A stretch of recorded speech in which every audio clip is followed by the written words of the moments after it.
Hi everyone! Welcome back to another episode of Australito Unplugged. Yeah.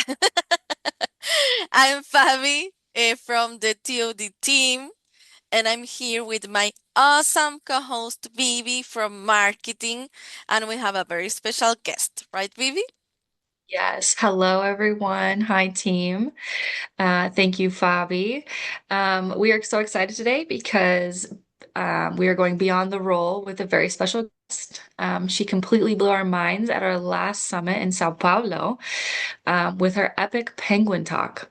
Please welcome our junior solutions engineer, Barb. Hello, Yay! hello. Yeah, Hi! welcome. And the crowd goes crazy.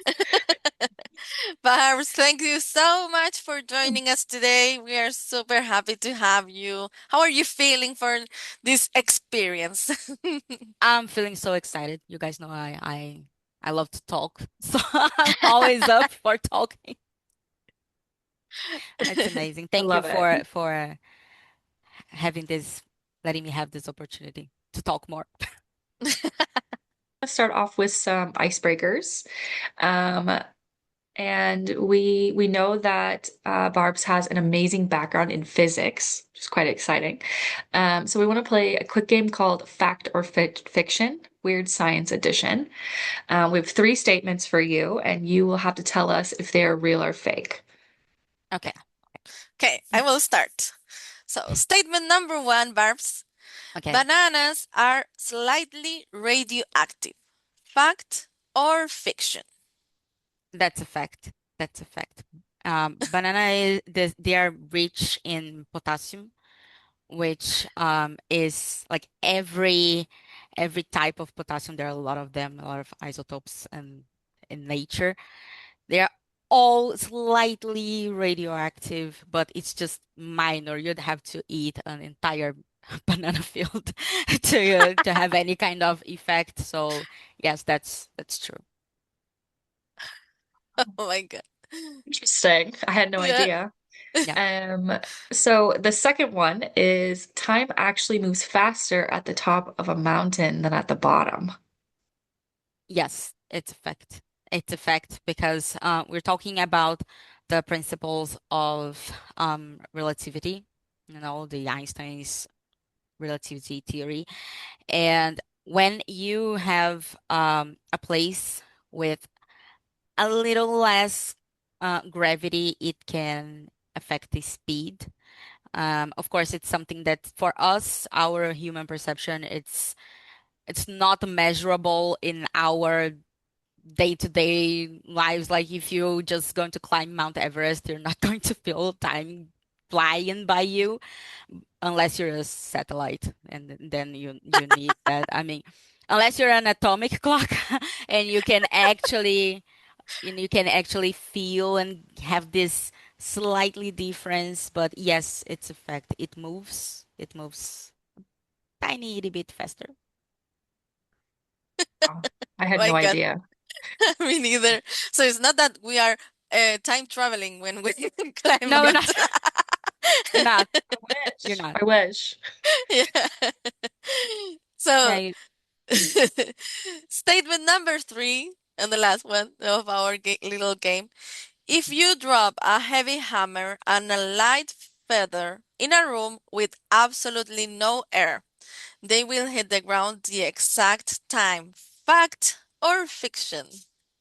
that's a fact. Actually, that's one of the basis of physics, like as we understand it today. It's something that I think I learned in introduction to physics in university.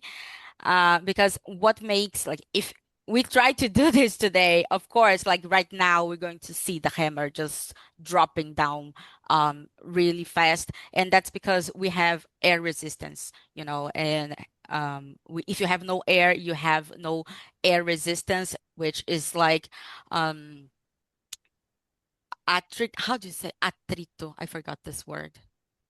That's just me being like friction. Sorry. So you have no friction, And it looks like air has no friction, but it actually does. So there is no friction component, there is no resistance, there is nothing there to make those two things masses having any kind of difference, because you depend on air and gravity for masses to actually have a certain effect on how fast they actually move. So if you have no air resistance, in the vacuum, they are both going to fall at the same time. Oh my gosh. Interesting. They're all facts. Thank you Yeah. for the glass. Yes, thank you. I feel more knowledgeable. Um, and you passed the science test perfectly. So Yes. that's also a plus. And all of our people watching can see why your summit talk was a huge hit. Oh, thank you. Yes, totally. Thank you. I'm Yes. glad I can keep my degree as a Yeah, keep physicist. your reputation. Thank you. I Awesome. have another weird fact about Yes. Please tell us. dangerous fruits that's actually apples, because apple What? seeds, they have a certain component um that can cascade into cyanide, and Is it, if isn't you it just arsenic? are Maybe not. But yeah, I'm I know what you're talking about. You have to eat like a ton of them though, right? yes, like a ton of them do. You might be right, might be arsenic, but if I'm not mistaken, yeah. But you need like to eat 20 kilos of apple seeds. Oh. And I don't ever eat them personally, ever. So I don't even I'm eat good. apples. I hate them. There you go. I have had some, but fortunately it was not so much to have It at was the from time to time. yeah. Yes, Fabi, please stop eating so much. Oh my God. Thank you so much for the glass bar. Now, You're Thank welcome. you. let's let's dive into your daily life. In your volunteer form, you mentioned that a funny remote secret, and you said that you always have to take breaks in the afternoon to take your demanding boss for a walk. So tell us about that furry demanding boss of yours. Well, this very demanding boss is actually keeping me trapped here, nap trapped, as Vivi mentioned. Because she's in my lap right now. Let me see if I can show her again. Here, like she's at the sofa, and this is my boss. She's Oh. a senior boss. So she's been my boss for most of my life. Um, Her name is Orelha, which means ear, and I think it's pretty obvious. She has pretty big ears. And she is 16 years old, and she is as active as she's never been before. She has always been a lazy dog, but now she just loves running, and I need to take breaks because she demands it, and she needs to, just burn this energy every day. And I'm just really happy to have her. It's the longest foster home for a dog I've ever seen, because I would not keep her. I was fostering her. We found her entire litter, sick, really small, and we are not going to keep them. But, she was so afraid of the world that she just, okay, yeah, of course we can have a fourth dog at home. Yes, just bring her Oh. in. And that's it. And She that's chose been you then. she chose my dad, actually. Uh, He was the one who found them, and now she's here with me, most of my life. So yeah, I love her so much. oh, So so sweet. yeah, so cute. And definitely the best kind of boss that you could imagine, right? Yeah. Exactly. She's my Um, favorite boss. yes, yeah, I can imagine.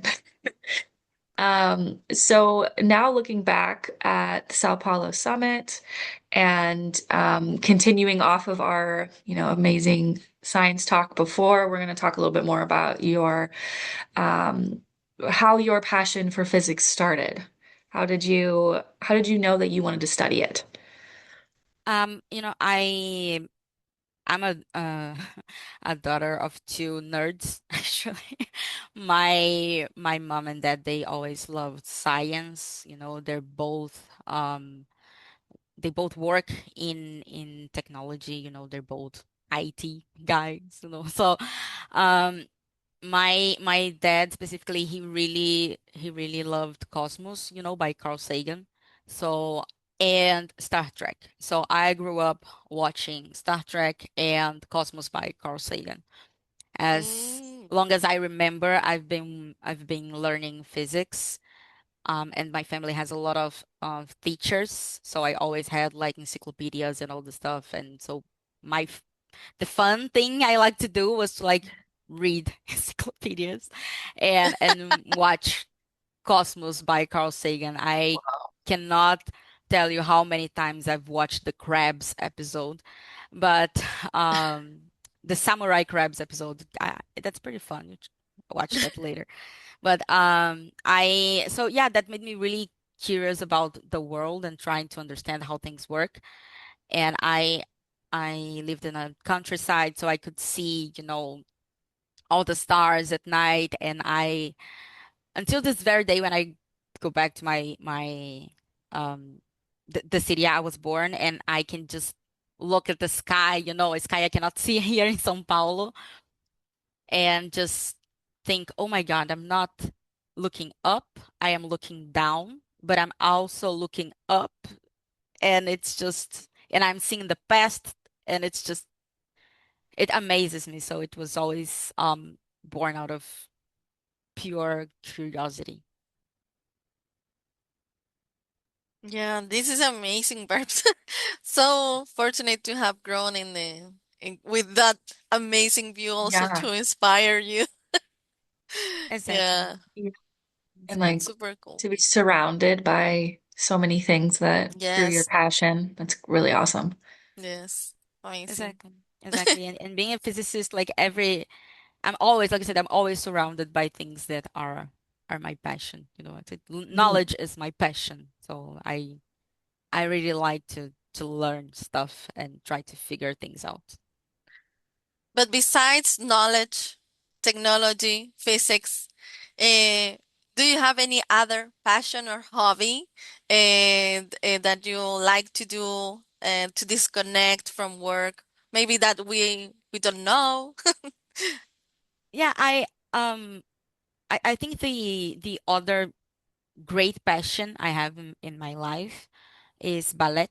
So I danced for, I think it was like 12 years. I'm really bad at remembering times and dates, but um I started ballet when I was 2 years old, and I went into like until I was in my early teenage years. I had to stop it because there were no classes for me since I changed my schedule at school.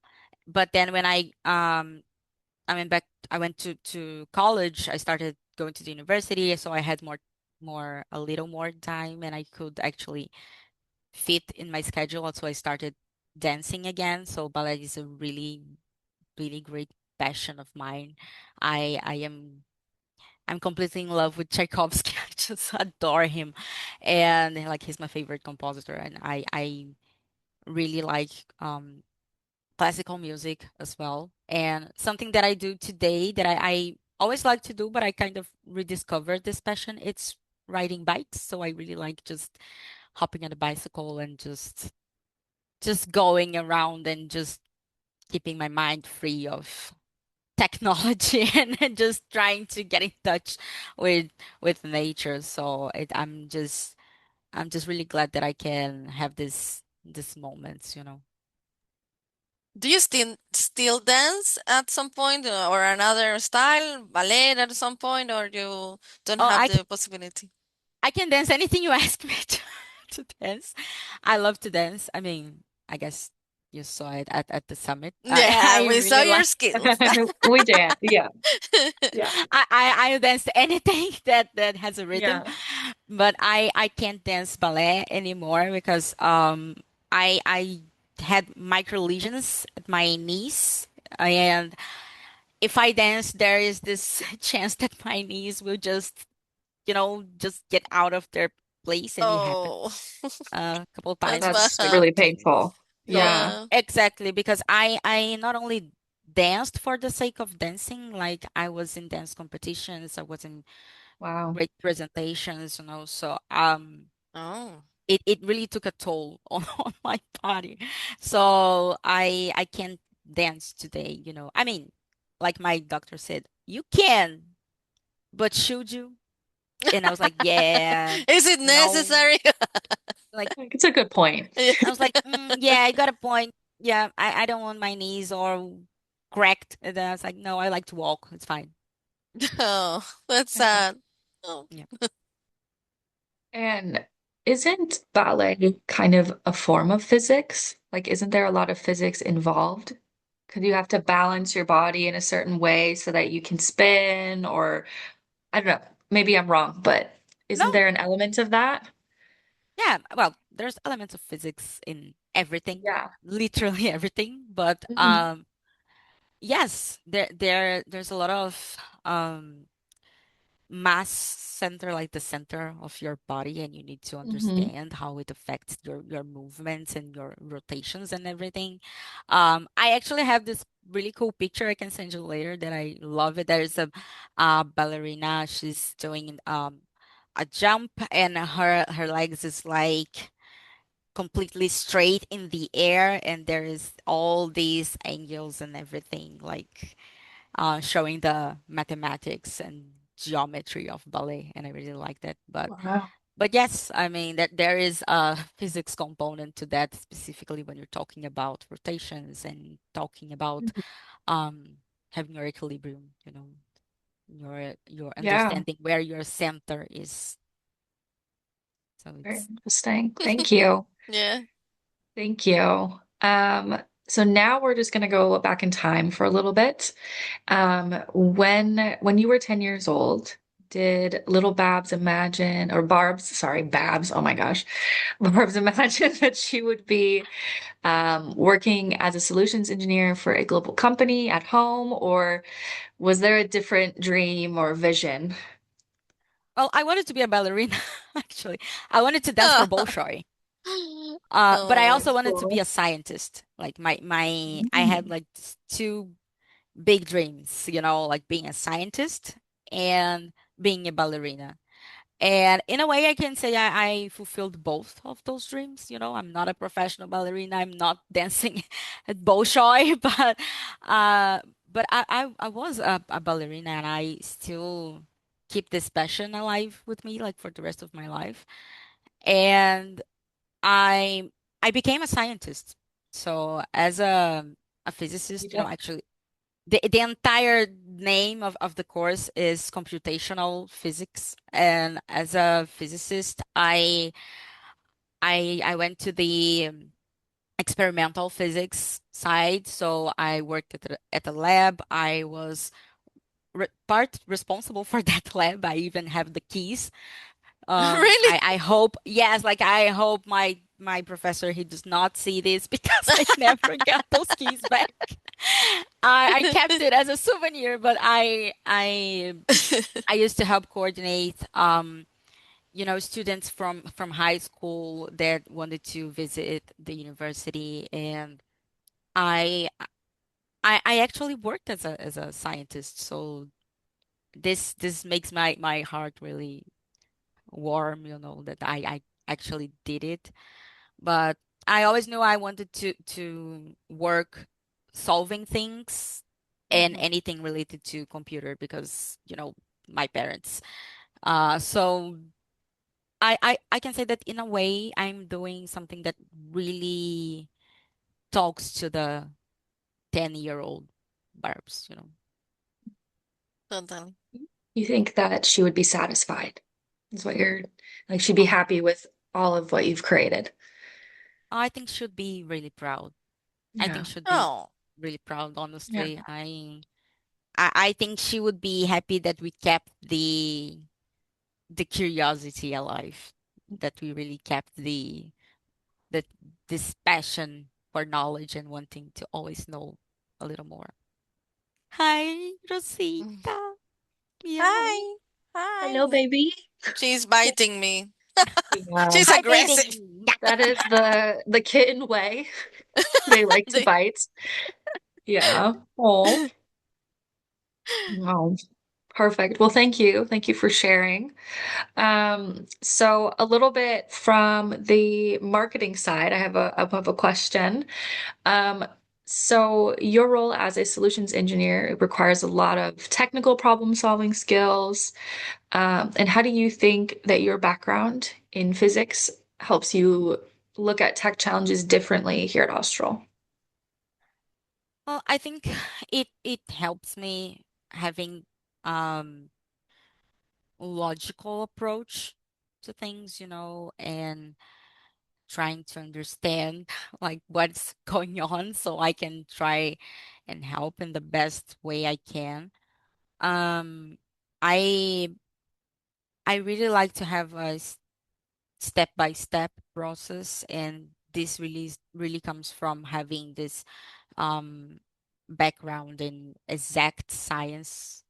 I say exact because there are a lot of things we don't know, but we just pretend. But having this background in logical approach and having different type of thinking make really helps me solving problems today. I think it helps me see things more clearly and be more critical of what I'm doing and trying to have, like I said, exact things the best I can. And it also helped me endure a lot of challenges because sometimes I'm like, oh my God, I'm never going to be able to do this. I'm never going to be able to solve this issue. I'm never going to be able to create this. And I was like, look, I graduated. I graduated in computational physics at the Federal University. I can do anything. That's so yeah, that also helps a lot. Yeah, absolutely. Absolutely, Barbs. Barbs, it has been an absolutely pleasure to have you. It's impressive your background or your awesome hobbies that you have shared, everything that you have shared with us. Would you like to share any words to close before we close?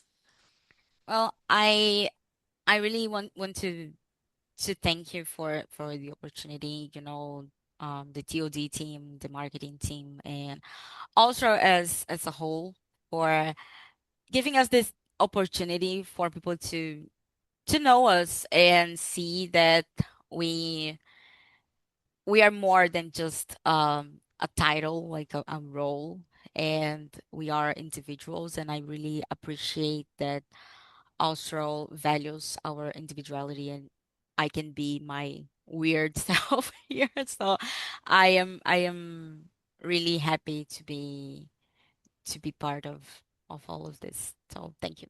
Absolutely. We totally embrace Mm. differences. So we thank you, Barbs. Really, we thank you. Yeah. Appreciate. Thank you so much. It's been really great to know you better and to get to know the human behind the solution or the person behind the curtain. So thank you. It's been great to get to know you better. Yes.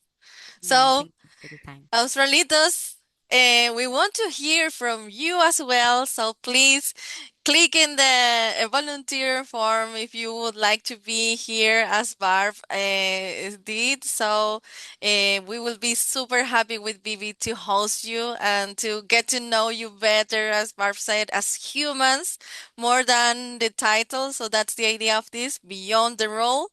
And thank you so much for watching. Thank you for coming, Barb. Thank you, Vivi, for hosting.